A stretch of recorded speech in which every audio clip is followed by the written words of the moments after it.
ರಾಜ್ಯದಲ್ಲಿ by election ಅಬ್ಬರ ರಂಗೇರಿದೆ. ಕ್ಯಾಂಪೇನ್ನಲ್ಲಿ ಮಾತಿನ ವಾಗ್ಯುದ್ಧ, ಜಿದ್ದಿನ ಸಮರ ಜೋರಾಗಿದೆ. ದಾವಣಗೆರೆಯಲ್ಲಿ ಪ್ರಚಾರದ ಅಖಾಡಕ್ಕೆ ಪ್ರದೀಪ್ ಈಶ್ವರ್ ಇಳಿದಿದ್ದು ದೊಡ್ಡ ಹಂಗಾಮವೇ ನಡೆದು ಹೋಗಿದೆ. ಮತ್ತೊಂದು ಕಡೆ ಬಾಗಲಕೋಟೆಯಲ್ಲಿ ಬಿಜೆಪಿ ಅಬ್ಬರದ ಪ್ರಚಾರ ಮಾಡುತ್ತಿದ್ದು ಸೋಮವಾರದಿಂದ ಸಿಎಂ ಪ್ರಚಾರಕ್ಕೆ ಇಳಿಯೋದು ಬಹುತೇಕ ಫೈನಲ್ ಆಗಿದೆ.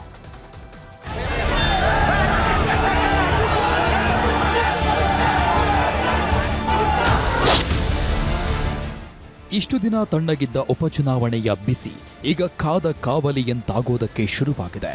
ಮಾತಿನ ವಾಗ್ಯುದ್ಧ, ಜಿದ್ದಿನ ಸಮರ, ನಾನಾ ನೀನಾ ಅನ್ನೋ ಪೈಪೋಟಿ, ಇದೆಲ್ಲದರ ಮಧ್ಯೆ ಪ್ರಚಾರದ ಅಬ್ಬರ ಕೂಡ ಜೋರಾಗಿದೆ. ಬಾಗಲಕೋಟೆಗಿಂತ ದಾವಣಗೆರೆ ದಕ್ಷಿಣ ಕ್ಷೇತ್ರವೇ ಎಲ್ಲರ ಹಾಟ್ ಸ್ಪಾಟ್ ಆಗಿದೆ. ಯಾಕಂದ್ರೆ ಬಂಡಾಯ ತಣ್ಣಗಾದ್ರೂ ಒಳಗೊಳಗೆ ಆತಂಕ ಕಾಡ್ತಾನೆ ಇದೆ. ಹೀಗಾಗಿ ಇವತ್ತು ಮತ್ತೊಂದು ಸುತ್ತಿನ ಸಭೆ ನಡೆಸಿದ್ದಾರೆ.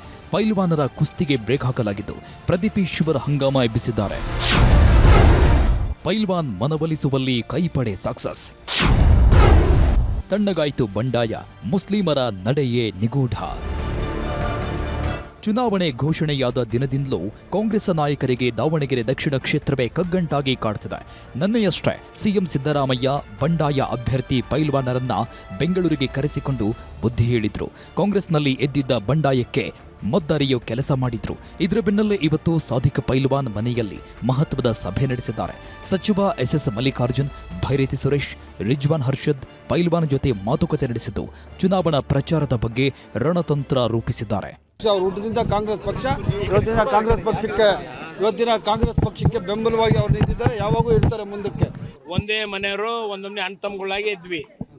ಏನೋ ಸಣ್ಣ ಪುಟ್ಟವು ಏನೋ ಒಂದು ಸ್ವಲ್ಪ ಇದಾಗಿದ್ವು. ಆದರೂ ಈಗಾದರೂ ಹೆಚ್ಚಿನ ರೀತಿಯಿಂದ ಬೆಂಬಲವನ್ನು ಸೂಚಿಸ್ತಾರೆ. ಈ ಎಲ್ಲ ಬೆಳವಣಿಗೆ ಮಧ್ಯೆ ಸಂಸದೆ ಪ್ರಭಾ ಮಲ್ಲಿಕಾರ್ಜುನ್ ಮಗನ ಪರ ಅಖಾಡಕ್ಕಿಳಿದಿದ್ದಾರೆ. ಮಾವನ ಕ್ಷೇತ್ರದಲ್ಲಿ ಮಗನನ್ನ ಗೆಲ್ಲಿಸುವುದಕ್ಕೆ ಪಣತೊಟ್ಟಿದ್ದು ಊರೂರಲ್ಲೂ ಪ್ರಚಾರ ಶುರು ಮಾಡಿದ್ದಾರೆ. ಹೋದಲ್ಲೆಲ್ಲ ಒಳ್ಳೆ ಬೆಂಬಲ ಸಿಗ್ತದೆ, ಗೆಲುವು ನಮ್ಮದೇ ಎಂದಿದ್ದಾರೆ. ಜನಸೇವೆ ಮಾಡಬೇಕು ನಮ್ಮ ಕುಟುಂಬದಿಂದ ಅಂತ ಬದ್ಧತೆ ಪ್ರಕಾರ ನಾವು ನಡ್ಕೊಳ್ತಾ ಇದ್ದೀವಿ. ಸೊ ಅದರಲ್ಲಿ ಏನು ವ್ಯತ್ಯಾಸ ಇಲ್ಲ ನಮಗೆ. ದಾವಣಗೆರೆಯಲ್ಲಿ ಪ್ರದೀಪ್ ಈಶ್ವರ್ ಹಂಗಾಮ. ದಾವಣಗೆರೆಯಲ್ಲಿ ಇವತ್ತು ದೊಡ್ಡ ಹಂಗಾಮವೇ ಸೃಷ್ಟಿಯಾಗಿತ್ತು. ಬಿಜೆಪಿ ನಾಯಕನ ಸವಾಲು ಸ್ವೀಕರಿಸಿ ಬಂದ ಶಾಸಕ ಪ್ರದೀಪ್ ಈಶ್ವರ್ ಬೆಣ್ಣೆನಗರಿಯಲ್ಲಿ ತೊಡೆತಟ್ಟಿದ್ದಾರೆ.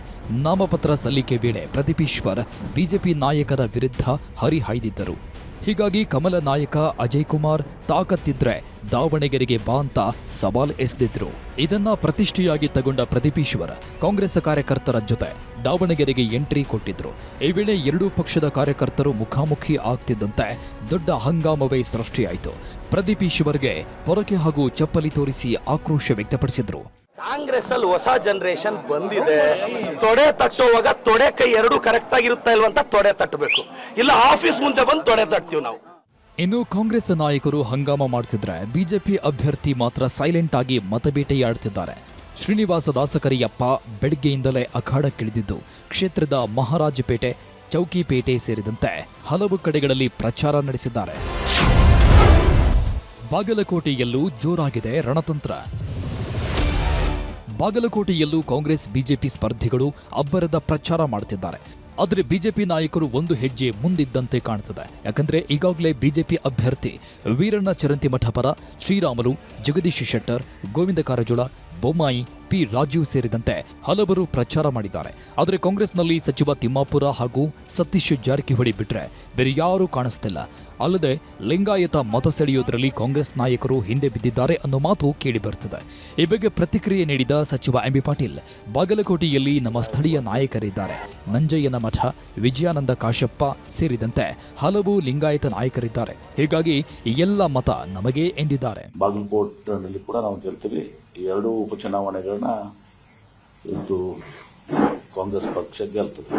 ಒಟ್ನಲ್ಲಿ ಉಪಚುನಾವಣಾ ಕಾವು ದಿನೇ ದಿನೇ ರಂಗೇರ್ತಾ ಇದ್ದು ಗೆಲುವಿನ ಪತಾಕೆ ಯಾರ ಪಾಲಾಗಲಿದೆ ಅನ್ನೋದನ್ನ ಕಾದು ನೋಡಬೇಕಿದೆ.